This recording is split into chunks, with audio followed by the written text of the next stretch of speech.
Headlines presented by ಚಕೋಟೆ. ಸ್ವಾದ, ಗುಣಮಟ್ಟ ಮತ್ತು ವಿಶ್ವಾಸ 30 ವರ್ಷದಿಂದ.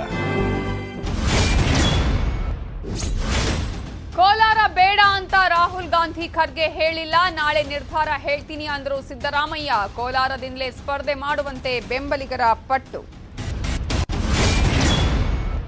ಸಿದ್ದರಾಮಯ್ಯ ಮನೆ ಬಳಿ ಬೆಂಬಲಿಗರ ಹೈ ಡ್ರಾಮಾ. ಕೋಲಾರದಿಂದಲೇ ಸಿದ್ದು ಸ್ಪರ್ಧೆ ಅಂದ್ರು ಸುದರ್ಶನ್. ಸಿದ್ದರಾಮಯ್ಯ ನೋಡಿದ್ರೆ ಅನುಕಂಪ ಬರುತ್ತೆ ಅಂತ ಎಚ್ಡಿಕೆ ವ್ಯಂಗ್ಯ. ಯಡಿಯೂರಪ್ಪಗೆ 80 ವರ್ಷ, ನನಗೆ 72 ವರ್ಷ. ಮತ್ತೆ ಬುಸುಗುಟ್ಟಿದ ಸಚಿವ ವಿ ಸೋಮಣ್ಣ. ಸೋಮಣ್ಣಗೆ ಚಾಮರಾಜನಗರದಲ್ಲೇ ವಿರೋಧ. ಅಥಣಿಯಿಂದ ನಾನೇನು ಟಿಕೆಟ್ ಕೇಳಿಲ್ಲ. ರಮೇಶ್ ಜಾರಕಿಹೊಳಿ ಪ್ರಬುದ್ಧರಿದ್ದಾರೆ. ಆತ ಜಿಲ್ಲೆಯ ಸಾಹುಕಾರ್ ಎನ್ನುತ್ತಲೇ ಸವದಿ ಟಾಂಗ್. ಉರಿಗೌಡ ನಂಜೇಗೌಡ ಬಗ್ಗೆ ಟ್ವೀಟ್. ಸುಳ್ಳಿನ ಆಧಾರದ ಮೇಲೆ ಹಿಂದುತ್ವ ಕಟ್ಟಲಾಗಿದೆ ಎಂದು ಟೀಕೆ. ಶೇಷಾದ್ರಿಪುರಂ ಪೊಲೀಸರಿಂದ ನಟ ಚೇತನ್ ಅರೆಸ್ಟ್.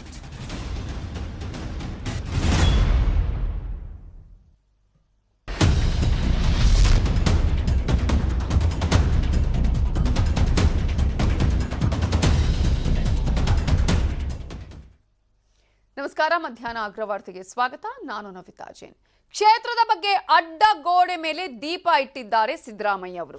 ಕೋಲಾರದಿಂದ ಸ್ಪರ್ಧೆಯ ಬಗ್ಗೆ ಇನ್ನೂ ಅಸ್ಪಷ್ಟತೆ ಇದೆ. ಕ್ಷೇತ್ರದ ಬಗ್ಗೆ ನಾನು ನಾಳೆ ತಿಳಿಸ್ತೇನೆ ಅಂತ ಹೇಳಿದ್ದಾರೆ ಮಾಜಿ ಸಿಎಂ, ವಿಪಕ್ಷ ನಾಯಕರಾಗಿರುವ ಸಿದ್ದರಾಮಯ್ಯ ಅವರು. ಹೈಕಮಾಂಡ್ ರಿಸ್ಕ್ ತೆಗೆದುಕೊಳ್ಬೇಡಿ ಅಂತ ಹೇಳಿದೆ. ಕೋಲಾರದಿಂದ ನಿಲ್ಬೇಡಿ ಅಂತ ಯಾರೂ ಹೇಳಲಿಲ್ಲ. ರಾಹುಲ್ ಗಾಂಧಿ ಖರ್ಗೆ ಯಾರು ನಿಲ್ಲದಂತೆ ಹೇಳಿಲ್ಲ ಅಂತ ಹೇಳಿ ಸಿದ್ದರಾಮಯ್ಯ ಅವರು ಹೇಳಿದ್ದಾರೆ.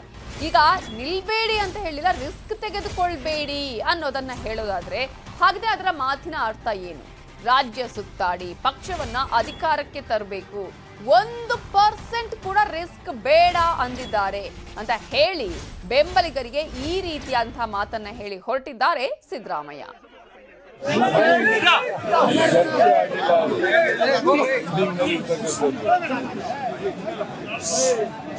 ಹೈಕಮಾಂಡ್ ಅವರು ನೀವು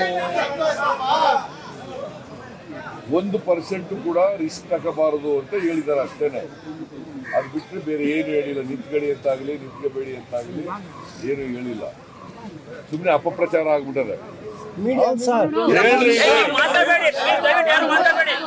ಅಪಪ್ರಚಾರ ಆಗ್ಬಿಟ್ಟದೆ, ಅಪಪ್ರಚಾರ ಬಂದಿದೆ. ಹೈಕಮಾಂಡ್ ಅವರು ಏನ್ ಹೇಳಿದ್ದಾರೆ ಅಂದ್ರೆ ನಿಮ್ಮ ತೀರ್ಮಾನಕ್ಕೆ ಬಿಡ್ತೀವಿ ಅಂತ ಹೇಳಿದ್ದಾರೆ ಅಷ್ಟೇ. ಗೊತ್ತಾಯ್ತಾ? ನಿಮ್ಮ ತೀರ್ಮಾನಕ್ಕೆ ಬಿಡ್ತೀವಿ.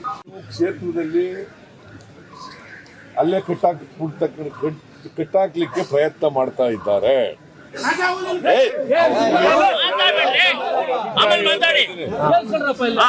ಕಟ್ಟಾಕೊಡ್ಲಿಕ್ಕೆ ಪ್ರಯತ್ನ ಮಾಡ್ತಾ ಇದ್ದಾರೆ. ನೀವು ಇಡೀ ರಾಜ್ಯದಲ್ಲೆಲ್ಲ ಓಡಾಡಬೇಕು. ಚುನಾವಣಾ ಕ್ಯಾಂಪೇನ್ಗೆ ನೀವು ಇಡೀ ರಾಜ್ಯದಲ್ಲೆಲ್ಲ. ಸಿದ್ದರಾಮಯ್ಯ ಅವರ ಕ್ಷೇತ್ರ ಯಾವುದು? ಸಿದ್ದರಾಮಯ್ಯ ಅವರ ಕ್ಷೇತ್ರ ಕೊನೆಗೂ ಫಿಕ್ಸ್ ಆಯ್ತಾ? ನಾಳೆ ಘೋಷಣೆ ಮಾಡ್ತಾರಾ ಸಿದ್ದರಾಮಯ್ಯ? ಸಿದ್ದರಾಮಯ್ಯ ಆಪ್ತ ನೀಡಿದ್ರ ಆ ಸುಳಿವು? ಈಗ ಸಿದ್ದರಾಮಯ್ಯ ಅವರು ಅವರ ಬೆಂಬಲಿಗರಿಗೆ ಮಾತನಾಡಿದಂತಹ ವಿಚಾರವನ್ನ ನೀವು ನೋಡಿದ್ರು.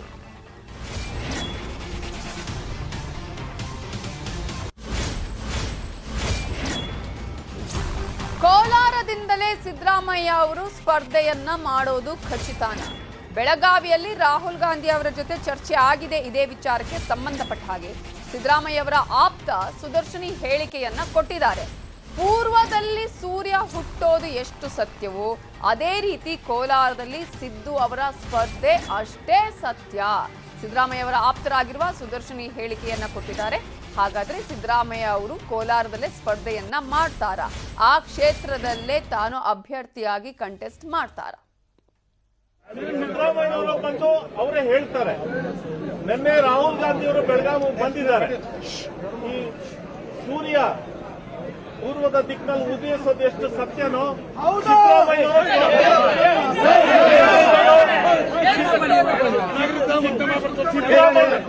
ಸಿದ್ದರಾಮಯ್ಯನವರು ಕೋಲಾರ ವಿಧಾನಸಭಾ ಕ್ಷೇತ್ರದಿಂದ ಸ್ಪರ್ಧೆ ಮಾಡೋದು ಅಷ್ಟೇ ಸತ್ಯ.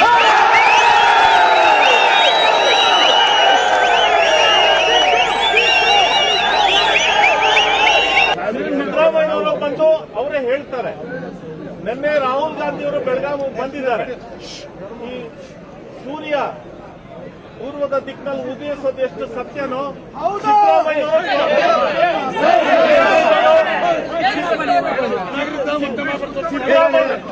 ಸಿದ್ದರಾಮಯ್ಯನವರು ಕೋಲಾರ ವಿಧಾನಸಭಾ ಕ್ಷೇತ್ರದಿಂದ ಸ್ಪರ್ಧೆ ಮಾಡೋದು ಅಷ್ಟೇ ಸತ್ಯ.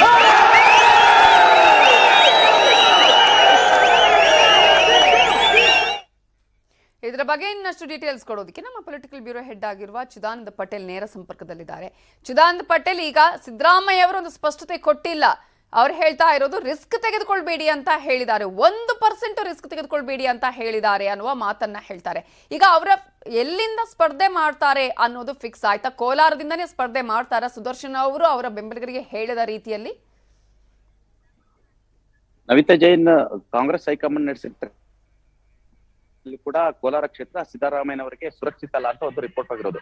ಮತ್ತೊಂದು ಕಡೆ ಕೋಲಾರ ಕ್ಷೇತ್ರಕ್ಕೆ ಸಿದ್ದರಾಮಯ್ಯನವರು ಸುಮಾರು 10 ರಿಂದ 15 ದಿನಗಳ ಕಾಲ ಅಲ್ಲಿ ಮೀಸಲಿಡಲಿಕ್ಕೆ ತೀರ್ಮಾನ ಮಾಡುವಂಥದ್ದು.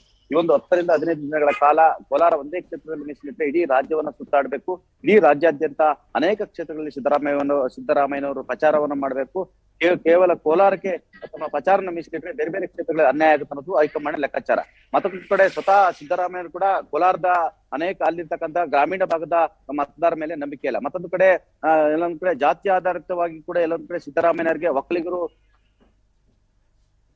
ಈ ಎಲ್ಲದ್ರ ನಡುವೆ ಕೂಡ ಸಿದ್ದರಾಮಯ್ಯವರಿಗೆ ಅವರ ಏನು ಸಕ್ರಿಯ ರಾಜಕಾರಣದಲ್ಲಿ ಕೊನೆಯ ಚುನಾವಣೆ ಆಗಿದ್ದರಿಂದ ಸಿದ್ದರಾಮಯ್ಯ ಒಂದು ವೇಳೆ ಕೋಲಾರದಿಂದ ಸೋತ್ರೆ ಅದು ರಾಜಕೀಯ ಜೀವನದ ಕಪ್ಪು ಚಿಕ್ಕೆ ಮತ್ತು ಅತಿ ದೊಡ್ಡ ಮರ್ಮಾಘಾತ ಕೂಡ ಆಗುತ್ತೆ. ಅಲ್ಲದೆ ಮುಖ್ಯಮಂತ್ರಿ ಕನಸು ಕಾಣ್ತಿರ್ತಕ್ಕಂಥ ಸಿದ್ದರಾಮಯ್ಯರಿಗೆ ಕೋಲಾರ ಸೋಲೆ ಎಲ್ಲ ಒಂದು ವೇಳೆ ಸೋತ್ರೆ ಕೋಲಾರ ಸೋಲೆ ಅವರಿಗೆ ರಾಜಕೀಯ ನಿರ್ನಾಮಕ್ಕೆ ಕೂಡ ಕಾರಣ ಆಗುತ್ತೆ. ಹಾಗಾಗಿ ಸಿದ್ದರಾಮಯ್ಯವರು ಕೂಡ ಈ ಕೋಲಾರದ ವಿಚಾರದಲ್ಲಿ ಎಚ್ಚರಿಕೆ ಹೆಜ್ಜೆಯನ್ನು ಇಟ್ಟಿರುವುದು. ಮತ್ತೊಂದು ಮೂಲದ ಪ್ರಕಾರ ಎಲ್ಲೊಂದ್ ಕಡೆ ಸಿದ್ದರಾಮಯ್ಯನವರು ಪೊಲಿಟಿಕಲ್ ಸ್ಟಂಟ್ ಮಾಡ್ತಿದ್ದಾರೆ ಎಂಬ ಮಾತು ಕೂಡ ಕೇಳಿ ಬರ್ತಿರುವಂತದ್ದು. ಯಾಕಂತಂದ್ರೆ ಕೋಲಾರದಲ್ಲಿ ಎಲ್ಲೊಂದ್ ಕಡೆ ಸುರಕ್ಷಿತ ಅಲ್ಲವನ್ನ ರಿಪೋರ್ಟ್ ಜೊತೆಗೆ ಕೋಲಾರದ ಜನರಿಂದಲೇ ಡಿಮ್ಯಾಂಡ್ ಮಾಡಿಸ್ಕೊಳ್ತಕ್ಕಂಥದ್ದು ಕೋಲಾರದ ಅಭಿವೃದ್ಧಿಗೆ ಸಿದ್ದರಾಮಯ್ಯ ಬೇಕು ಅಂತ ಹೇಳಿ ಒಂದು ಸಂದೇಶವನ್ನು ರವಾನೆ ಮಾಡುವುದು. ಕೋಲಾರದ ಇವತ್ತು ನೂರಾರು ಕಾರ್ಯಕರ್ತರಿಗೆ ಬಂದು ಏನೋ ಕೋಲಾರದಲ್ಲಿ ಸ್ಪರ್ಧೆ ಮಾಡ್ಬೇಕಂತ ಹೇಳಿ ಒತ್ತಾಯ ಮತ್ತು ಒತ್ತಡ ಮಾಡಿರುವಂತದ್ದು. ಆ ಮುಖಾಂತರ ಪರೋಕ್ಷವಾಗಿ ಮತ್ತೆ ಕೋಲಾರದಲ್ಲೇ ನಿಲ್ತೀನಿ, ಆ ಮುಖಾಂತರ ಮತದಾರ ಆಶೀರ್ವಾದ ಬೇಕು ಅಂತ ಹೇಳಿ ಒಂದು ಅತಿ ದೊಡ್ಡ ಪೊಲಿಟಿಕಲ್ ಸ್ಟಂಟ್ ಅನ್ನ ಮಾಡಿದ್ರೆ ಎಂಬ ಲೆಕ್ಕಾಚಾರ ಕೂಡ ಆರಂಭವಾಗಿರುವಂತದ್ದು. ಯಾಕಂತ ಹೇಳಿದ್ರೆ ಈಗಾಗಲೇ ಅವರ ಪುತ್ರ ಯತೀಂದ್ರ ಸಿದ್ದರಾಮಯ್ಯನವರು ಕೂಡ ತಾವು ಸ್ಪರ್ಧೆ ಮಾಡ್ತಿರ್ತಕ್ಕಂಥ ವರ್ಣಾ ಕ್ಷೇತ್ರವನ್ನು ಬಿಟ್ಕೊಡ್ಲಿಕ್ಕೆ ಸಿದ್ಧರಿರುವಂತಕ್ಕಂಥದ್ದು. ಇವತ್ತು ಕೂಡ ಏನು ವರ್ಣಾ ಕ್ಷೇತ್ರವನ್ನು ಬಿಟ್ಕೊಡ್ತೀನಿ ಅಂತ ಕೂಡ ಹೇಳಿರುವಂತದ್ದು. ಜೊತೆಗೆ ಸಿದ್ದರಾಮಯ್ಯವರು ಕೂಡ ಕೋಲಾರ ಕ್ಷೇತ್ರದಲ್ಲಿ ಸ್ಪರ್ಧೆಗೆ ಸಂಬಂಧಪಟ್ಟ ಇನ್ನೂ ಕೂಡ ಸುಳಿವನ್ನು ಬಿಟ್ಕೊಟ್ಟಿಲ್ಲ. ನಾನು 1% ಕೂಡ ಅಲ್ಲಿ ಏನಾದ್ರು ಕಷ್ಟ ಅನ್ಸಿದ್ರೆ ನಾನು ನಿಲ್ಲಲ್ಲ ಎಂಬ ಮಾತನ್ನು ಕೂಡ ಹೇಳಿರುವುದು. ಜೊತೆಗೆ ಮೊದಲ ಬಾರಿಗೆ ವಿಪಕ್ಷ ನಾಯಕ ಸಿದ್ದರಾಮಯ್ಯನವರು ನನ್ನ ಪುತ್ರ ಮತ್ತು ನನ್ನ ಪತ್ನಿಯನ್ನು ಕೇಳಿ ನಿರ್ಧಾರ ಮಾಡ್ತೀನಿ ಅಂತ ಹೇಳಿರುವಂತದ್ದು. ಇವತ್ತಿನವರೆಗೂ ಕೂಡ ಅವರ 40 ವರ್ಷ ರಾಜಕಾರಣದಲ್ಲಿ ಯಾವತ್ತೂ ಕೂಡ ತನ್ನ ಪತ್ನಿಯನ್ನೇ ಕೇಳಿ ನಿರ್ಧಾರವನ್ನು ಮಾಡ್ತೀನಿ ಅಥವಾ ಪುತ್ರನ ಕೇಳಿ ನಿರ್ಧಾರವನ್ನ ಮಾಡ್ತೀನಿ ಅಂತ ಎಲ್ಲೂ ಕೂಡ ಹೇಳದಂತ ಸಿದ್ದರಾಮಯ್ಯನವರು ಅನಿವಾರ್ಯ ಪತ್ನಿ ಮತ್ತು ಪುತ್ರರ ನಿರ್ಧಾರದ ಮೇಲೆ ತಮ್ಮ ಕೋಲಾರ ಕ್ಷೇತ್ರದ ಭವಿಷ್ಯ ನಿಂತಿದೆ ಅನ್ನೋದು ಕೂಡ ಪ್ರಶ್ನೆ ಒಡಮುಟ್ತಿರುವಂತದ್ದು. ನವಿತಾ ಜೈನ್. ಚಿದಾನಂದ ಪಟೇಲ್, ಈಗ ಒಂದಷ್ಟು ಸ್ಟಂಟ್ ಅಥವಾ ಈಗ ಒಂದು ಶಕ್ತಿ ಪ್ರದರ್ಶನ ಮಾಡುವುದರ ಮೂಲಕ ಹೈಕಮಾಂಡ್ಗೆ ಅಲ್ಲಿ ಯಾವುದೇ ರಿಸ್ಕ್ ಇಲ್ಲ ಅನ್ನೋದನ್ನ ಹೇಳುವಂತಹ ಸಂದೇಶ ಕೊಡ್ತಾ ಇದ್ರು. ಈಗ ಎಲ್ಲೋ ಒಂದ್ ಕಡೆ ಅವ್ರಿಗೂ ಕೂಡ ಒಂದಷ್ಟು ಆತಂಕ ಇದೆಯಾ? ಈಗ ಮತ್ತೆ ಆಂತರಿಕ ಸರ್ವೆಯನ್ನ ಮಾಡಿಸಿದಾರಾ, ಹೇಗೆ? ಸದ್ಯ ಎಲ್ಲೊಂದೇ ಕೋಲಾರ ಕ್ಷೇತ್ರ ಸುರಕ್ಷಿತ ಅಲ್ಲ ಅನ್ನೋ ರಿಪೋರ್ಟ್ ಬಂದ್ಮೇಲೆ ಸ್ವತಃ ಸಿದ್ದರಾಮಯ್ಯರು ಕೂಡ ಗಲಿಬಿಲಿಗೊಂಡಿರುವಂತದ್ದು. ಒಂದ್ ವೇಳೆ ಕೋಲಾರದಲ್ಲಿ ನಿಂತು ಸೋತ್ರೆ ತನ್ನ ರಾಜಕೀಯ ಜೀವನ ನಿರ್ನಾಮ ಆಗುತ್ತೆ ಎಂಬ ಲೆಕ್ಕಾಚಾರ. ಮತ್ತೊಂದು ಕಡೆ ಪುತ್ರ ಪ್ರೇಮ ಕೂಡ ಇರ್ತಕ್ಕಂಥದ್ದು. ಒಂದು ವೇಳೆ ತಾನು ವರ್ಣದಲ್ಲಿ ನಿಂತ್ರೆ ಮಗನಿಗೆ ಸೀಟ್ ಇಲ್ದಂತೆ ಆಗುತ್ತೆ ಎಂಬ ಲೆಕ್ಕಾಚಾರ. ಹಾಗಾಗಿ ಸದ್ಯ ಗೊಂದಲದಲ್ಲಿರ್ತಕ್ಕಂಥ ವಿಪಕ್ಷ ನಾಯಕ ಸಿದ್ದರಾಮಯ್ಯನವರು ಪರೋಕ್ಷವಾಗಿ ಕೋಲಾರದಲ್ಲೇ ಮತ್ತೆ ಸ್ಪರ್ಧೆ ಮಾಡುವಂತದ್ದು, ಡಿಮ್ಯಾಂಡ್ ಅನ್ನು ಕ್ರಿಯೇಟ್ ಮಾಡುವಂತದ್ದು, ಆ ಮುಖಾಂತರ ಒಂದು ಅತಿ ದೊಡ್ಡ ಪೊಲಿಟಿಕಲ್ ಸ್ಟಂಟ್ ಮಾಡಿದ್ರೆ ಎಂಬ ಮಾತು ಈಗ ರಾಜಕೀಯ ವಲಯದಲ್ಲಿ ಚರ್ಚೆ ಆಗ್ತಿರುವಂತದ್ದು. ನವಿತಾ. ಓಕೆ, ಧನ್ಯವಾದಗಳು ಚಿದಾನಂದ ಪಟೇಲ್ ಡೀಟೇಲ್ಸ್ಗೆ. ಇನ್ನು ಕೋಲಾರದ MLC ಆಗಿರುವಂತಹ ಅನಿಲ್ ಕುಮಾರ್ ಅವರು ನಮ್ಮ ಜೊತೆ ಈಗ ಫೋನ್ ಸಂಪರ್ಕದಲ್ಲಿದ್ದಾರೆ. ಅನಿಲ್ ಕುಮಾರ್ ಅವರೇ, ನಮಸ್ತೆ. ಹೇಳಿ ಮೇಡಮ್. ಈಗ ಸಿದ್ದರಾಮಯ್ಯ ಅವರು ಕೋಲಾರದಿಂದ ಸ್ಪರ್ಧೆ ಮಾಡ್ತಾರಾ ಇಲ್ವಾ ಅನ್ನುವಂತಹ ಒಂದು ಗೊಂದಲ. ಈಗ ಸಾಕಷ್ಟು ಜನ ಇವತ್ತು ಬೆಂಬಲಿಗರು ಅಲ್ಲಿಗೆ ಬಂದಿದ್ದಾರೆ. ಈಗ ಸದ್ಯಕ್ಕೆ ಏನ್ ಹೇಳಿದ್ದಾರೆ ಸಿದ್ದರಾಮಯ್ಯ ಅವರು? ಕೋಲಾರದಲ್ಲಿ ಸ್ಪರ್ಧೆ ಮಾಡ್ತಾರಾ? ಮೇಡಮ್, 100ಕ್ಕೆ 100 ಸಿದ್ದರಾಮಯ್ಯ ಅವರು ಕೋಲಾರದಿಂದ ಸ್ಪರ್ಧೆ ಮಾಡ್ತಾರೆ. ಇವತ್ತು ಕೋಲಾರದಿಂದ ಸುಮಾರು ಸಾವಿರಾರು ಜನ ಅವ್ರ ಬೆಂಬಲಿಗರು ಎಲ್ಲ ಕೂಡ ಕೋಲಾರದಿಂದ ಸ್ಪರ್ಧೆ ಮಾಡ್ಬೇಕು ಅಂತೇಳಿ ಒತ್ತಾಯ ಮಾಡ್ಲಿಕ್ಕೆ ಬಂದಿದ್ವಿ. ಅವ್ರು ಹೇಳಿದಿಷ್ಟೇನೆ, ಕಾಂಗ್ರೆಸ್ ಹೈಕಮಾಂಡ್ ರಾಹುಲ್ ಗಾಂಧಿ ಅವರು, ಖರ್ಗೆ ಅವರು, ನೀವು ಇಲ್ಲಿ ನಿಲ್ಬೇಡಿ, ಅಲ್ಲಿ ನಿಲ್ಬೇಡಿ ಅಥವಾ ಇಲ್ಲೇ ನಿಂತ್ಕೋಬೇಕು ಅಂತ ನನಗೆ ಹೇಳಲಿಲ್ಲ. ಅವರು ನನಗೆ ಸಂಪೂರ್ಣವಾದಂತ ಫ್ರೀ ಹ್ಯಾಂಡ್ ಕೊಟ್ಟಿದ್ದಾರೆ ಕ್ಷೇತ್ರ ಆಯ್ಕೆ ವಿಚಾರದಲ್ಲಿ. ಬಟ್ ಅವ್ರ ಹೈಕಮಾಂಡ್ ಹೇಳಿರೋದೇನಂದ್ರೆ, ನೀವು ಸಮಯ ಹೆಚ್ಚು ಇಡೀ ರಾಜ್ಯ ಸುತ್ತಾಡ್ಲಿಕ್ಕೆ ಚುನಾವಣೆಯಲ್ಲಿ ಕೊಡ್ಬೇಕು. ನಿಮ್ಮ ಕ್ಷೇತ್ರದಲ್ಲಿ ನೀವು ಹೆಚ್ಚು ಸಮಯ ಕೊಟ್ಟಾಗೋದಿಲ್ಲ. ಹಂಗಾಗಿ ನೀವು ಕ್ಷೇತ್ರವನ್ನು ಆಯ್ಕೆ ಮಾಡ್ಕೊಳ್ಳೋ ವಿಚಾರ ನಿಮಗೆ ಬಿಟ್ಟಿದ್ದೀವಿ ಅಂತ ಹೇಳಿದ್ದಾರೆ. ನಾನು ನನ್ನ ಮನೆಯವರು ಅಂದ್ರೆ ಅವರು ಧರ್ಮಪತ್ನಿ ಹೌದು ಮತ್ತೆ ನನ್ನ ಮಗ ಕೂತು ಚರ್ಚೆ ಮಾಡ್ತೀವಿ ಇವತ್ತು. ನನ್ ಮಗ ಮೈಸೂರಲ್ಲಿದ್ದಾನೆ, ನಾನು ಕೂಡ ಮೈಸೂರ್ಗೆ ಹೋಗ್ತಿದ್ದೀನಿ. ಇವತ್ತು ರಾತ್ರಿ ವಾಪಸ್ ಬಂದ್ಮೇಲೆ ನಾವು 3 ಜನ ಕೂತು ಚರ್ಚೆ ಮಾಡಿ ನಿಮಗೆ ನಾಳೆ ಬೆಳಗ್ಗೆ ತಿಳಿಸ್ತೀವಿ ಕೋಲಾರದ ನಾಯಕರಿಗೆ. ಈಗ ಇಷ್ಟು ವರ್ಷದ ಅವರ ರಾಜಕೀಯ ಜೀವನದಲ್ಲಿ ಯಾವತ್ತು ನಾನು ಮನೆಯವ್ರ ಜೊತೆ ಕೇಳ್ತೀನಿ, ಮಗನ ಜೊತೆ ಕೇಳ್ತೀನಿ, ಯಾಕೆ ಯಾಕೆ ಆತಂಕ, ಯಾಕೆ ಈಗ ಇಷ್ಟೊಂದು ಗೊಂದಲ? ಮೇಡಮ್ ಈಗ ನೋಡಿ, ಒಂದ್ ಕಡೆ ಅವ್ರ ಸ್ಪರ್ಧೆ ವಿಚಾರ ಚರ್ಚೆ ಮಾಡ್ಬೇಕು, ಇನ್ನೊಂದ್ ಕಡೆ ಮಗನ ಸ್ಪರ್ಧೆ ವಿಚಾರನು ಕೂಡ ಚರ್ಚೆ ಮಾಡ್ಬೇಕು. ಒಬ್ಬ ಮಗನ ಭವಿಷ್ಯದ ವಿಚಾರದಲ್ಲಿ ಚರ್ಚೆ ಮಾಡುವಾಗ ತಂದೆ ತಾಯಿ ಇಬ್ರು ಚರ್ಚೆ ಮಾಡೋದು ಸರಿ ಅಲ್ವಾ? ಕರೆಕ್ಟ್ ಅಲ್ವಾ? ಸೊ ಈಗ ಇಲ್ಲಿ ಮಗನ ಭವಿಷ್ಯ ಅಂತ ಆಯ್ತು. ನನ್ನ ಸ್ಪರ್ಧೆ ಕೋಲಾರದ ಸ್ಪರ್ಧೆ ಇದು ನಾನು ಪಾಸಿಟಿವ್ ಆಗಿದ್ದೀನಿ ಅಂತ ಹೇಳಿದ್ದಾರೆ, ಸ್ಪಷ್ಟವಾಗಿ ಹೇಳಿದ್ದಾರೆ. ಅದು ನೀವು ಕೂಡ ಎಲ್ಲ ಇದ್ರಿ, ನಿಮ್ಮ ಎಲ್ಲಾ ಚಾನೆಲ್ಸ್ ಇದ್ರು. ಕೋಲಾರದ ಸ್ಪರ್ಧೆ ವಿಚಾರದಲ್ಲಿ ನಾನು ಪಾಸಿಟಿವ್ ಆಗಿದ್ದೀನಿ ಅಂತ ಹೇಳಿದ್ರು. ಈಗ ಮಗನ ಭವಿಷ್ಯದ ಮೇಲೆ ಮಗ ಎಲ್ಲಿ ನಿಲ್ಬೇಕು, ಈಗ ಅಲ್ಲಿ ವರ್ಣದಲ್ಲಿ ನಿಂತ್ರೆ ನಿಲ್ಲದಿದ್ರೆ ಆ ವಿಚಾರದ ಮೇಲೆ ಸಿದ್ದರಾಮಯ್ಯ ಅವರು ಈಗ ಯಾವ ಕ್ಷೇತ್ರವನ್ನು ಆಯ್ಕೆ ಮಾಡಿಕೊಳ್ಳೋದಾ? ಮಗನ ಭವಿಷ್ಯ ಅಂತಲ್ಲ, ಮಗ ಕೂಡ ಬಹಳ ಸ್ಪಷ್ಟವಾಗಿ ಹೇಳಿದ್ದಾರೆ. ತಂದೆಯವರು ಎಲ್ಲಿ ನಿಲ್ಬೇಕು ಅನ್ನೋ ತೀರ್ಮಾನ ಅವರೇ ಮಾಡ್ತಾರೆ. ಅವ್ರು ಏನ್ ತೀರ್ಮಾನ ತಗೊಂಡ್ರೆ ಅದಕ್ಕೆ ನಾವು ಬದ್ಧರಾಗಿರ್ತೀವಿ ಅಂತ ಹೇಳಿ ಮಗ ಕೂಡ ಹೇಳಿದ್ದಾರೆ. ಸಾಕಷ್ಟು ಸಂದರ್ಭದಲ್ಲಿ ಇತ್ತೀಚಿನ ದಿನಗಳಲ್ಲಿ ಹೇಳಿದ್ದಾರೆ. ಹಂಗಾಗಿ ಇವೆಲ್ಲ ಗೊಂದಲಗಳಿಗೂ ಇನ್ನು ಕೇವಲ 24 ಗಂಟೆಯಲ್ಲಿ ಅಂತಿಮವಾಗಿ ತೆರೆ ಬೀಳ್ತದೆ. ಓಕೆ, ಈಗ ನಾಳೆ ಸ್ಪಷ್ಟವಾಗಿ ಎಲ್ಲಿಂದ ನಿಲ್ತಾರೆ ಸಿದ್ದರಾಮಯ್ಯ ಅವರು ಅನ್ನೋದು ಗೊತ್ತಾಗುತ್ತೆ. 100% ಗೊತ್ತಾಗುತ್ತೆ. ನಾಳಿದ್ದು ಮೊದಲನೇ ಪಟ್ಟಿ ಏನ್ ಬರ್ತಾ ಇದೆ, ಆ ಪಟ್ಟಿಯಲ್ಲಿ ಕೋಲಾರದ್ದು ಸಿದ್ದರಾಮಯ್ಯನವ್ರ ಸ್ಪರ್ಧೆ ಬಗ್ಗೆ ನಿಮ್ಗೆಲ್ಲ ಕೂಡ ಉತ್ತರ ಸಿಗ್ತದೆ. ಓಕೆ, ಈಗ 1% ರಿಸ್ಕ್ ತೆಗೆದುಕೊಳ್ಬೇಡಿ ಅಂತ ಹೈಕಮಾಂಡ್ ಹೇಳಿದೆ ಅಂತ ನಿಮ್ಮ ಹತ್ರ ಎಲ್ಲ ಹತ್ರ ಮಾತನಾಡುವಾಗ ಹೇಳಿದಾರೆ ಅಲ್ಲಿ ಬೆಂಬಲಿಗರ ಹತ್ರ. ಅಲ್ಲ, ರಿಸ್ಕ್ ತಗೋಬೇಡಿ ಅಂತಲ್ಲ, ನಿಮ್ ಸಮಯನ ಹೆಚ್ಚು ನೀವು ಸ್ಪರ್ಧೆ ಮಾಡ್ತಕ್ಕಂಥ ಕ್ಷೇತ್ರದಲ್ಲಿ ಕೊಡಕ್ಕಾಗೋದಿಲ್ಲ. ನೋಡಿ ಮೇಡಮ್, ಕಾಂಗ್ರೆಸ್ ಪಕ್ಷದಲ್ಲಿ ನಾವ್ ಯಾರು ಒಪ್ಕೊಳ್ಳಿ ಬಿಡ್ಲಿ, ಅವರು ಒಬ್ಬ ಮಾಸ್ ಲೀಡರ್, ಹೌದು, ವೋಟ್ ಪುಲ್ಲರ್. ಅವರ ಸೇವೆ ಇಡೀ ರಾಜ್ಯಕ್ಕೆ ಬೇಕು ಕಾಂಗ್ರೆಸ್ ಪಕ್ಷಕ್ಕೆ. ಅದು ಹೈಕಮಾಂಡ್ ಬಯಸಿರೋದ್ರಲ್ಲೂ ತಪ್ಪು ಅಂತ ನಾವ್ ಹೇಳಕ್ ಬರೋದಿಲ್ಲ. ಹಂಗಾಗಿ ಅವರು ಅದನ್ನ ಅವ್ರಿಗೆ ಒಂದು ಸಂದೇಶ ಕೊಟ್ಟಿದ್ದಾರೆ. ಬಟ್ ಕೋಲಾರದಲ್ಲಿ ಅವ್ರ ಅರ್ಜಿ ಹಾಕೋಕಿದ್ರೆ ಉಳಿದ ಚುನಾವಣೆ ನಾವ್ ಮಾಡ್ತೀವಿ ಮೇಡಮ್. ಅಲ್ಲಿ ಶ್ರೀನಿವಾಸ್ ಗೌಡ್ರು ಹಾಲಿ ಶಾಸಕರಿದ್ದಾರೆ, ಹಿರಿಯ ನಾಯಕರಾದಂತ ರಮೇಶ್ ಕುಮಾರ್ ಅವರಿದ್ದಾರೆ, ಕೃಷ್ಣ ಬೈರೇಗೌಡರು ಅದೇ ಕ್ಷೇತ್ರದವ್ರೆ. ಕೋಲಾರ ವಿಧಾನಸಭಾ ಕ್ಷೇತ್ರಕ್ಕೆ ಬರ್ತದೆ ಅವ್ರ ಗ್ರಾಮ. ಮತ್ತೆ ನಜೀರ್ ಅಹಮದ್ ಅವ್ರು ಹಿರಿಯರಿದ್ದಾರೆ, ಸುದರ್ಶನ್ ಇದ್ದಾರೆ, ನಾನಿದ್ದೇನೆ, ನಾವು ಕೂಡ ಅದೇ ತಾಲೂಕವ್ರೆ. ಉಳಿದಾಗೆ ಪಕ್ಕದ ಕ್ಷೇತ್ರದಲ್ಲಿ ಎಸ್ ಎನ್ ನಾರಾಯಣ ಸ್ವಾಮಿ, ನಂಜೇಗೌಡರು ಎಲ್ಲರೂ ಇದ್ದಾರೆ, ಕೊತ್ತೂರು ಮಂಜುನಾಥ್ ಅವರು ಎಲ್ಲರೂ ಒಮ್ಮತವಾದಂತ ಅಭಿಪ್ರಾಯ ತೆಗೆದುಕೊಂಡೆ ಅವ್ರನ್ನ ಕೋಲಾರಕ್ಕೆ ಕರ್ಕೊಂಡು ಹೋಗಿದ್ದು. ಓಕೆ, ಬಟ್ ಯಾಕೆ ಈಗ ಅವರೇ ಹೇಳಿದ್ರು ಹೈಕಮಾಂಡ್ ಒಪ್ಪಿದ್ರೆ ನಿಲ್ತೀನಿ ಅಂತ ಹೇಳಿ, ಮತ್ತೆ ಈಗ ಈ ರೀತಿಯ ಅಂತಹ ಒಂದು ಗೊಂದಲ ಉಂಟಾಯ್ತು. ಹೈಕಮಾಂಡ್ ಈಗ ಬೇಡ ಅನ್ನುವಂತಹ ಮಾತುಗಳನ್ನ ಹೇಳಿದ್ರು, ರಿಸ್ಕ್ ತೆಗೆದುಕೊಳ್ಬೇಡಿ ಅಂತ ಹೇಳಿದ್ರು. ಈಗ ಸಾವಿರಾರು ಸಂಖ್ಯೆಯಲ್ಲಿ ಇವತ್ತು ಬಂದಿದ್ದಾರೆ ಅಂತ ಹೇಳಿದ್ರೆ ಹಾಗಾದ್ರೆ ಅವರಿಗೂ ಒಂದು ರೀತಿಯ ಸ್ಪಷ್ಟತೆ ಇಲ್ಲ ಅನ್ನೋದಾಯ್ತಲ್ಲ ಈಗ. ಅಲ್ಲಲ್ಲ, ತಪ್ಪು ಮಾಹಿತಿ ಆಗಿದೆ. ಯಾವ ರೀತಿ ಇದು ಯಾವ ಕಾರಣಕ್ಕಾಗಿ ಈ ರೀತಿ ಆಯ್ತು ಗೊತ್ತಾಗಿಲ್ಲ. ಹಂಗಾಗಿ ಇದು ಒಂದು ರೀತಿಯ ಗೊಂದಲದಲ್ಲಿ ಇದ್ದಿದ್ ನಿಜಾನೇ ಕೋಲಾರದ ಜನ. ಆ ಎಲ್ಲಾ ಗೊಂದಲಗಳು ಕೂಡ ಇವತ್ತು ಅವರು ಸ್ಪಷ್ಟವಾಗಿ ಉತ್ತರ ಕೊಟ್ಟಿದ್ದಾರೆ. ನಾಳೆ ಬೆಳಗ್ಗೆ 11 ಗಂಟೆಗೆ ನಿಮಗೆ ತಿಳಿಸ್ತೀವಿ ಅಂತ ಹೇಳಿದ್ದಾರೆ. ನಾಳೆ ಕೋಲಾರವನ್ನು ನಿರೀಕ್ಷೆ ಮಾಡಬಹುದಾ ಸಿದ್ದರಾಮಯ್ಯ ಅವರ ಬಾಯಿಂದ? 100% ಮೇಡಮ್, 100%. ಓಕೆ ಓಕೆ, ಧನ್ಯವಾದಗಳು ಅನಿಲ್ ಕುಮಾರ್ ಅವರೇ ನ್ಯೂಸ್ 18 ಜೊತೆ ಮಾತನಾಡಿದ್ದಕ್ಕಾಗಿ. ಕೋಲಾರ ಶಾಸಕರಾಗಿರುವಂತಹ ಶ್ರೀನಿವಾಸ ಗೌಡ ಅವರು ನಮ್ಮ ಜೊತೆ ಈಗ ಫೋನ್ ಸಂಪರ್ಕದಲ್ಲಿದ್ದಾರೆ. ನಮಸ್ತೆ ಸರ್. ನಮಸ್ಕಾರಮ್ಮ. ಸಿದ್ದರಾಮಯ್ಯ ಅವರ ಕ್ಷೇತ್ರ ಯಾವುದು ಅಂತ ಮತ್ತೆ ಪ್ರಶ್ನೆ ಕೇಳುವಂತಹ ಸಂದರ್ಭ ಈಗ ಅಂತ ಹೇಳಿ, ಅವರು ಎಲ್ಲಿ ಕ್ಷೇತ್ರದಲ್ಲಿ ನಿಲ್ತಾರೆ ಅಂತ ಹೇಳಿ. ಕೋಲಾರದಲ್ಲಿ ನಿಲ್ತಾರೆ. ಯಾವುದೇ ರೀತಿಯ ಗೊಂದಲ ಇಲ್ಲ ಈಗ? ಗೊಂದಲ ಇಲ್ಲ. ಸಿದ್ದರಾಮಯ್ಯ ಅವರು ಮತ್ತೆ ನಾಳೆ ಹೇಳ್ತೀನಿ ಅಂತ ಹೇಳಿದ್ದಾರೆ. ಈಗ ಮಗನ ಜೊತೆ ಚರ್ಚೆ ಮಾಡಿ, ಧರ್ಮಪತ್ನಿ ಅವರ ಜೊತೆ ಚರ್ಚೆ ಮಾಡಿ ನಾಳೆ ಹೇಳ್ತೀನಿ ಅಂತ ಹೇಳಿದ್ದಾರೆ ಅವರು. ಅದಕ್ಕೆ ಅವ್ರನ್ನ ಕೇಳಿ ಅಮ್ಮ, ಅದನ್ನ ನಾನು ಕೇಳಿದ್ರೆ ನಾನೇನ್ ಹೇಳಕ್ ಆಗ್ತದೆ ಈಗ? ಅಲ್ಲ, ಈಗ ಯಾಕೆ ಸಿದ್ದರಾಮಯ್ಯ ಅವರು ಮತ್ತೆ ಈಗ ಈ ಹಿಂದೆ ಹೇಳಿದ್ರು ಅವರು ಹೈಕಮಾಂಡ್ ಒಪ್ಪಿದ್ರೆ ನಾನು ಕೋಲಾರದಲ್ಲಿ ಸ್ಪರ್ಧೆ ಮಾಡ್ತೀನಿ ಅಂತ ಹೇಳಿದ್ರು. ಈಗ ಇಷ್ಟು ಗೊಂದಲ ಆಯ್ತು, ಸಾವಿರಾರು ಸಂಖ್ಯೆಯಲ್ಲಿ ಬೆಂಬಲಿಗರು ಬರ್ಬೇಕಾಯ್ತು, ಅಭಿಮಾನಿಗಳು ಬಂದಿದ್ದಾರೆ. ಈಗ ಈಗ ಬರ್ತಾರಮ್ಮ, ಆಗ್ತಾರೆ, ಇಲ್ಲೇ ನಿಲ್ತಾರೆ. ಅಲ್ಲೇ ನಿಲ್ತಾರೆ ಕನ್ಫರ್ಮ್? ಕನ್ಫರ್ಮ್. ಓಕೆ, ಯಾವುದೇ ರೀತಿ ಬದಲಾವಣೆ ಇಲ್ಲ ಹಾಗಾದ್ರೆ? ಬದಲಾವಣೆ ಇಲ್ಲ. ಈಗ ಶ್ರೀನಿವಾಸ್ ಗೌಡ, ಈಗ ರಿಸ್ಕ್ ತೆಗೆದುಕೊಳ್ಬೇಡಿ. ಕೇಳಿ ಅಮ್ಮ, ಇನ್ನೊಂದು ಯೋಚನೆಗಳು ಅವೇ. ಎರಡೂ ಕಡೆ ನಿಲ್ಲುವಂತ ಅವಕಾಶಗಳು ಇದೆ. ಎರಡು ಕಡೆ ಅಂದ್ರೆ ವರುಣದಿಂದ ಅಂತ ಅನ್ಕೋಬಹುದಾ? ವರುಣ ಮತ್ತು ಇಲ್ಲಿ ಎರಡೂ ಕಡೆ ನಿಲ್ಲುವಂತ ಅವಕಾಶಗಳು ಇದೆ. ಕೆಲವರು ಅದನ್ನು ಹೇಳ್ತಾ ಇದ್ದಾರೆ. ಬಟ್ ಬರೋದಂತೂ ಕೋಲಾರಂತೂ ಬರೋದಂತೂ ಗ್ಯಾರಂಟಿ. ಈಗ ರಿಸ್ಕ್ ತೆಗೆದುಕೊಳ್ಬೇಡಿ ಅಂತ ಹೇಳಿದೆ ಹೈಕಮಾಂಡ್ ಅಂತ ಹೇಳಿ. ಈಗ ಅವ್ರನ್ನ ಕೇಳ್ಬೇಕು, ನನಗೇನ್ ಕೇಳೋದು? ಅಲ್ಲ, ಈಗ ರಿಸ್ಕ್ ಇದೆ ಅನ್ನೋದು ಆಯ್ತಲ್ವಾ ಕೋಲಾರದಲ್ಲಿ? ಆ ರೀತಿಯ ಆತಂಕ ಇದೆ ಅಂತ ಆಯ್ತಲ್ವಾ ಹಾಗಾದ್ರೆ? ಅಲ್ಲ, ಯಾವುದೋ ನಿಮ್ಮ ಪತ್ರಿಕಾ ಮಾಧ್ಯಮಗಳ ಮೇಲೆ ಚಿಂತನೆ ಮಾಡೋದಂಗೆ ನಾವು ಮಾಡಕ್ ಬರಲ್ಲಮ್ಮ. ಅವ್ರು ಹೇಳಿದ ಲೈನೇ ಬೇರೆ, ನೀವು ಮಾತನಾಡೋ ಲೈನೇ ಬೇರೆ. ಇಲ್ಲ ಇಲ್ಲ, ಅವ್ರ ಬೆಂಬಲಿಗರಿಗೆ ಹೇಳಿದ್ದನ್ನೇ ಹೇಳಿದ್ ನಾವು. ನೋಡೋಣ ಏನೇನಾಗ್ತದೆ, ಮಾಡೋಣ. ಓಕೆ, ಧನ್ಯವಾದಗಳು ಶ್ರೀನಿವಾಸ್ ಗೌಡ ಅವರೇ ನ್ಯೂಸ್ 18 ಜೊತೆ ಮಾತನಾಡಿದ್ದಕ್ಕಾಗಿ. ಸಿದ್ದರಾಮಯ್ಯ ಅವರಿಗೆ ಇನ್ನೂ ಒಂದು ಕ್ಷೇತ್ರ ಹುಡುಕಿಕೊಳ್ಳಲು ಆಗಿಲ್ಲ. ಸಿದ್ದರಾಮಯ್ಯ ಅವರ ಪರಿಸ್ಥಿತಿ ನೋಡಿದ್ರೆ ನನಗೆ ಅನುಕಂಪ ಆಗತ್ತೆ. ಸಿದ್ದರಾಮಯ್ಯ ಅವರ ಕ್ಷೇತ್ರ ಗೊಂದಲ ಇದೆಯಲ್ಲ, ಈ ಒಂದು ಗೊಂದಲದ ಬಗ್ಗೆ ಮೈಸೂರಿನಲ್ಲಿ HDK ವ್ಯಂಗ್ಯ ಆಡಿದ್ದಾರೆ.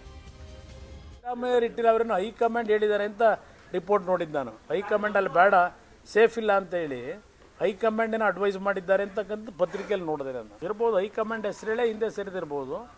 ಪಾಪ ಒಂದು ನನಗೆ ನೋವಾಗಿದ್ದು ಸಿದ್ದರಾಮಯ್ಯವ್ರ ವಿಷಯದಲ್ಲಿ 5 ಅವಧಿಯ ಮುಖ್ಯಮಂತ್ರಿ, 5 ವರ್ಷದ ಸಂಪೂರ್ಣ ಅವಧಿ ಮುಗಿಸಿದಂಥ ಮುಖ್ಯಮಂತ್ರಿ ದೇವರಾಜ ಅರಸು ಅವರು ಬಿಟ್ಟ ಮೇಲೆ ನಂತರ 2 ಬಾರಿ ಉಪಮುಖ್ಯಮಂತ್ರಿಗಳು, 13 ಬಜೆಟ್ ಕೊಟ್ಟು ಈ ನಾಡಿನ ಬಡವರನ್ನ ಉದ್ಧಾರ ಮಾಡಿದವರು ಅಂಥ ಒಬ್ಬ ಮಹಾನ್ ನಾಯಕರು ಕಳೆದ 1 ವರ್ಷದಿಂದ ಒಂದು ವಿಧಾನಸಭಾ ಕ್ಷೇತ್ರವನ್ನು ಹುಡುಕಿ ಚುನಾವಣೆ ಅಭ್ಯರ್ಥಿ ಆಗಲಿಕ್ಕೆ ಈ ಶ್ರಮ ಪಡ್ತಿರೋದು ನೋಡಿದಾಗ ಅವರ ಬಗ್ಗೆ ನನಗೆ ನಿಜಕ್ಕೂ, ನಾನು ಲಘುವಾಗಿ ಮಾತಾಡಲ್ಲ, ಅನುಕಂಪ ಬಂತು ನನಗೆ.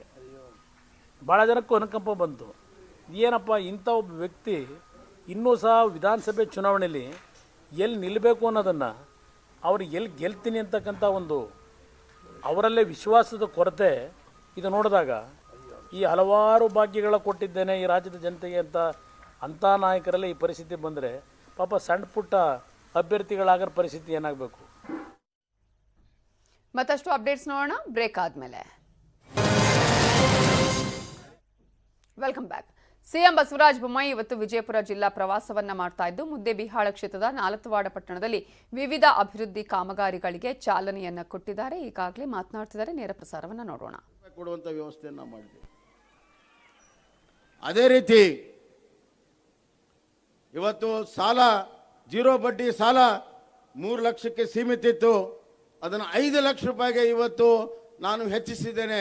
5 ಲಕ್ಷವರೆಗೂ ಶೂನ್ಯ ಬಡ್ಡಿದಲ್ಲಿ ನಿಮಗೆ ಸಾಲ ಸಿಗುವಂಥ ವ್ಯವಸ್ಥೆಯನ್ನು ಮಾಡಿದ್ದೇನೆ. ಯಾಕಂದರೆ ಸಾಲ ಕಡಿಮೆ ನಿಮ್ಗೆ ಸಿಕ್ಕರೆ ಮತ್ತೆ ನೀವು ಹೋಗಿ ಅಲ್ಲಿ ಮಾರುಕಟ್ಟೆಯಲ್ಲಿ ಖಾಸಗಿಯವ್ರ ಕಡೆ ಸಾಲ ತಗೊಂಡು ಮೀಟರ್ ಬಡ್ಡಿಯಲ್ಲಿ ಅದನ್ನು ತುಂಬಕ್ಕೆ ಮತ್ತೆ 10-20 ವರ್ಷ ಜೀತದಾಳ ಥರ ದುಡಿಯೋ ಅವಶ್ಯಕತೆ ಇಲ್ಲ. 5 ಲಕ್ಷವರೆಗೂ 0 ಬಡ್ಡಿಯಲ್ಲಿ ಸಾಲ ಕೊಡುವಂಥ ಯಾವುದಾದ್ರೂ ದೇಶದಲ್ಲಿ ಸರ್ಕಾರ ಇದ್ದರೆ ಅದು ಕರ್ನಾಟಕದ BJP ಸರ್ಕಾರ ಅನ್ನುವಂಥ ಮಾತನ್ನು ನಾನು ಹೇಳಕ್ಕೆ ಇಷ್ಟಪಡ್ತೀನಿ. ಅದೇ ರೀತಿ ಇವತ್ತು ಆವರ್ತ ನಿಧಿ ನಿಮ್ಮ ಬೆಳೆಗಳಿಗೆ ಬೆಲೆ ಕುಸಿದಾಗ 3,500 ಕೋಟಿ ರೂಪಾಯಿ ಇಟ್ಟಿದ್ದೇನೆ. ಹಿಂದಿನ ಸರ್ಕಾರ 500-600 ಕೋಟಿ ಇಡ್ತಿದ್ರು, ಎದಕ್ಕೂ ಸಾಲ್ತಾ ಇರಲಿಲ್ಲ. 6,000 ಕೋಟಿಯಷ್ಟು ಇವತ್ತು ಬೆಲೆ ಕುಸಿದಾಗ ಕಳೆದ ವರ್ಷ ನಾವು ಖರೀದಿಯನ್ನು ಮಾಡಿದ್ದೇವೆ. ಹೀಗೆ ರೈತರ ಪರವಾಗಿ ಗಟ್ಟಿಯಾಗಿ ನಾವು ನಿಂತಿದ್ದೇವೆ ಬಂಧುಗಳೇ. ನೀವು ಮಿಲೆಟ್ ಅಂದರೆ ನವಣೆ, ರಾಗಿ ಈ ಥರದ ಬೆಳೆಗಳನ್ನು ಬೆಳೆದರೆ ಸಾವಿ 1 ಹೆಕ್ಟರ್ಗೆ 10,000 ರೂಪಾಯಿ ಕೊಡುವಂಥ ವ್ಯವಸ್ಥೆಯನ್ನು ಮಾಡಿದ್ದೇವೆ. ಹೀಗೆ ಸಿರಿಧಾನ್ಯ ಬೆಳೆದರೆ ಇಲ್ಲಿ ತಾಯಂದರು ಬಂದಿದ್ದಾರೆ.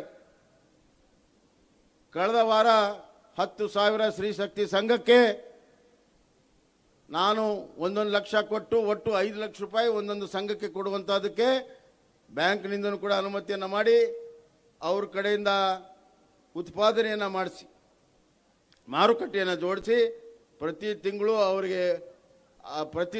ಅವರಿಗೆ ಲಾಭ ಸಿಗುವಂಥ ಸ್ವಯಂ ಉದ್ಯೋಗವನ್ನು ಮಾಡಿ ಸ್ವಾಭಿಮಾನದ ಬದುಕನ್ನು ಬದುಕುವಕ್ಕೆ ಕಳೆದ ವಾರ ನಾನು ಬಿಡುಗಡೆ ಮಾಡಿದ್ದೇನೆ.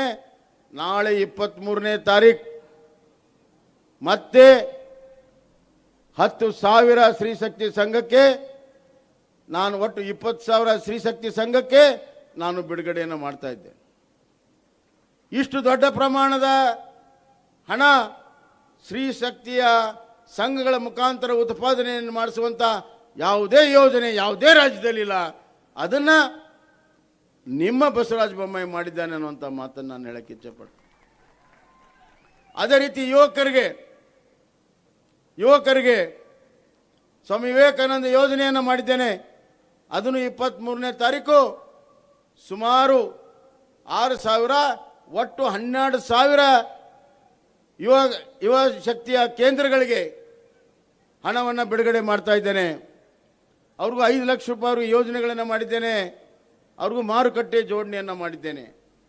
ಈ ರೀತಿ ಗ್ರಾಮೀಣ ಪ್ರದೇಶದಲ್ಲಿ ಯುವಕರು ತಾಯಂದಿರು ಸ್ವಯಂ ಉದ್ಯೋಗವನ್ನು ಮಾಡಿ ಸ್ವಾವಲಂಬನೆಯಾಗಿ ಸ್ವಾಭಿಮಾನದ ಬದುಕನ್ನು ಬದುಕಿ ಒಂದು ದೊಡ್ಡ ಕಾಯಕ ಕ್ರಾಂತಿಯನ್ನು ಈ ಕಾಯಕ ನಾಡಿನಿಂದ ಪ್ರಾರಂಭ ಮಾಡಬೇಕನ್ನುವಂಥ ಇಚ್ಛೆ ನಂದಿದೆ ಬಂಧುಗಳೇ. ಅದೇ ರೀತಿ ದೀನ ದಲಿತರಿಗೆ ಸಾಮಾಜಿಕ ನ್ಯಾಯ ನಾವು ಸಾಮಾಜಿಕ ಅಪ್ಪ ಮಗನನ್ನ ಸೋಲಿಸೋದಕ್ಕೆ ಬಿಜೆಪಿ ಮಾಸ್ಟರ್ ಪ್ಲಾನ್ ಅನ್ನ ಮಾಡಿಕೊಂಡಿದ್ದು ಶಾಮನೂರು ಶಿವಶಂಕರಪ್ಪ ಮಲ್ಲಿಕಾರ್ಜುನ ಅವರನ್ನ ಸೋಲಿಸೋದಕ್ಕೆ ಬಿಜೆಪಿ ಮಾಸ್ಟರ್ ಪ್ಲಾನ್ ಮಾಡಿದೆ. ಬಿಜೆಪಿಯಿಂದ ಮುಸ್ಲಿಂ ಮುಖಂಡರೊಂದಿಗೆ ಸೀಕ್ರೆಟ್ ಮೀಟಿಂಗ್ ಅನ್ನ ಮಾಡಲಾಗಿದ್ದು ದಾವಣಗೆರೆಯ ಸುಲ್ತಾನ್ ಪ್ಯಾಲೇಸ್ನಲ್ಲಿ ಸೀಕ್ರೆಟ್ ಮೀಟಿಂಗ್ ಅನ್ನ ಮಾಡಲಾಗಿದೆ. ಮುಸ್ಲಿಂ ಮುಖಂಡರೊಂದಿಗೆ ಸಂಸದ ಜಂ ಸಿದ್ದೇಶ್ವರ್ ಅವರು ಮೀಟಿಂಗ್ ಮಾಡಿದ್ದು 1000ಕ್ಕೂ ಅಧಿಕ ಮುಸ್ಲಿಂ ಮುಖಂಡರು ಈ ಮೀಟಿಂಗ್ನಲ್ಲಿ ಭಾಗಿಯಾಗಿದ್ದಾರೆ. ದಾವಣಗೆರೆ ದಕ್ಷಿಣದಲ್ಲಿ 60,000ಕ್ಕೂ ಅಧಿಕ ಮುಸ್ಲಿಂ ಮತಗಳಿದ್ದು ಉತ್ತರ ಕ್ಷೇತ್ರದಲ್ಲಿ 15,000ಕ್ಕೂ ಅಧಿಕ ಮತದಾರರಿದ್ದಾರೆ. ಈ ಬಾರಿ ಬಿಜೆಪಿಯನ್ನ ಬೆಂಬಲಿಸಿ ಅಂತ ಮನವಿಯನ್ನ ಮಾಡಿಕೊಂಡಿದ್ದಾರೆ ಜಿಎಂ ಸಿದ್ದೇಶ್ವರ್. ಚುನಾವಣೆ ಹತ್ತಿರವಾಗ್ತಿದ್ದಂತೆ ಗಿಫ್ಟ್ ಪಾಲಿಟಿಕ್ಸ್ ಕೂಡ ಜೋರಾಗಿದೆ. ದಾವಣಗೆರೆ ಹಾಗೂ ಉತ್ತರ ಕ್ಷೇತ್ರದಲ್ಲಿ ಕುಕ್ಕರ್ ಸೀರೆ ಪಾಲಿಟಿಕ್ಸ್ ಜೋರಾಗಿದೆ. ಯುಗಾದಿ ಹಬ್ಬ ಹಿನ್ನೆಲೆ ಶಾಮನೂರು ಶಿವಶಂಕರಪ್ಪ ಹಾಗೂ ಎಸ್ಎಸ್ ಮಲ್ಲಿಕಾರ್ಜುನ ಬೆಂಬಲಿಗರು ಮತದಾರರಿಗೆ ಕುಕ್ಕರ್ ಹಾಗೂ ಸೀರೆಗಳನ್ನು ಹಂಚಿಕೆ ಮಾಡುತ್ತಿದ್ದಾರೆ. ನಿನ್ನೆ ಗಾಂಧಿನಗರ ಪೊಲೀಸರು ದಾಳಿ ಮಾಡಿ ಸಂಗ್ರಹಿಸಿಟ್ಟಿದ್ದ ಕುಕ್ಕರ್ ಹಾಗೂ ಸೀರೆಯನ್ನ ವಶಪಡಿಸಿಕೊಂಡಿದ್ದಾರೆ. ಇನ್ನು ಮಾಜಿ ಸಚಿವ ಈಶ್ವರಪ್ಪ ಪುತ್ರ ಕಾಂತೇಶ್ ಜನ್ಮದಿನ ಹಿನ್ನೆಲೆ ಶಿವಮೊಗ್ಗದ ಗುರುಪುರ ವ್ಯಾಪ್ತಿಯ ಕೊಳಚೆ ಪ್ರದೇಶದ ಮನೆಗಳಲ್ಲಿ ವಾಸ ಮಾಡುವ ಜನರಿಗೆ ಸೊಳ್ಳೆ ಪರದೆಯನ್ನು ಗಿಫ್ಟ್ ಆಗಿ ನೀಡಲಾಯಿತು. ಸೊಳ್ಳೆ ಪರದೆಗಾಗಿ ಜನ ಮುಗಿಬಿದ್ರು. ಶಾಸಕ ಅಜಯ್ ಸಿಂಗ್ಗೆ ರೈತನಿಂದ ಕ್ಲಾಸ್ ಅನ್ನ ತೆಗೆದುಕೊಳ್ಳಲಾಗಿದೆ. ನಿಮ್ಮಪ್ಪ ನೀವು 50 ವರ್ಷ ರಾಜಕೀಯ ಮಾಡಿದಿರಿ, 50 ವರ್ಷದಲ್ಲಿ ನಿಮ್ಮಪ್ಪ ನೀವು ಗ್ರಾಮಕ್ಕೆ ಏನ್ ಮಾಡಿದ್ದೀರಿ ಅಂತ ಹೇಳಿ ರೈತ ಕ್ಲಾಸ್ ತಗೊಂಡಿದ್ದಾರೆ. ಸ್ಟೇಜ್ ಮೇಲೆ ಶಾಸಕ ಅಜಯ್ ಸಿಂಗ್ಗೆ ಪ್ರಶ್ನೆ ಮಾಡಿದ್ದಾರೆ ರೈತ. ಯಡ್ರಾಮಿ ತಾಲೂಕಿನ ಸುಂಬುಡು ಗ್ರಾಮದಲ್ಲಿ ನಡೆದಂತಹ ಘಟನೆ ಇದು. ರೈತನ ಪ್ರಶ್ನೆಗೆ ಧರ್ಮಸಿಂಗ್ ಮಗ ಅಜಯ್ ಸಿಂಗ್ ಕಕ್ಕಾಬಿಕ್ಕಿ ಆದರು. ಗ್ರಾಮದಲ್ಲಿ ಇಂದಿರಾ ಗಾಂಧಿ ವಸತಿ ಶಾಲೆ ಉದ್ಘಾಟನಾ ಕಾರ್ಯಕ್ರಮದಲ್ಲಿ ಈ ಘಟನೆ ನಡೆದಿದೆ.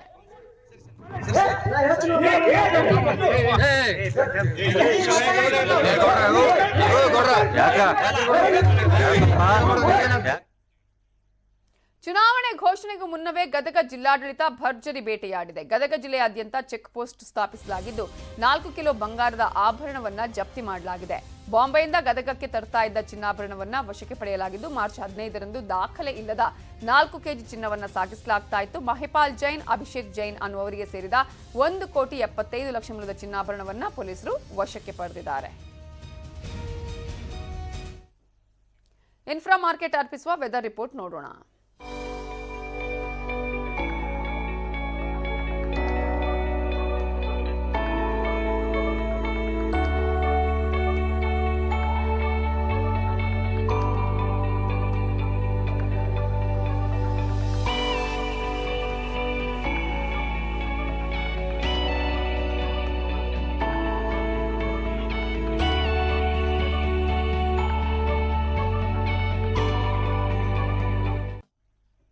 ಇವಿಷ್ಟು ಈ ಹೊತ್ತಿನ ಪ್ರಮುಖ ಸುದ್ದಿ. ನೋಡ್ತಾ ಇರಿ ನ್ಯೂಸ್ 18, ಜಾಲ ನಮ್ಮದು, ಬಲ್ಲ ನಿಮ್ಮದು.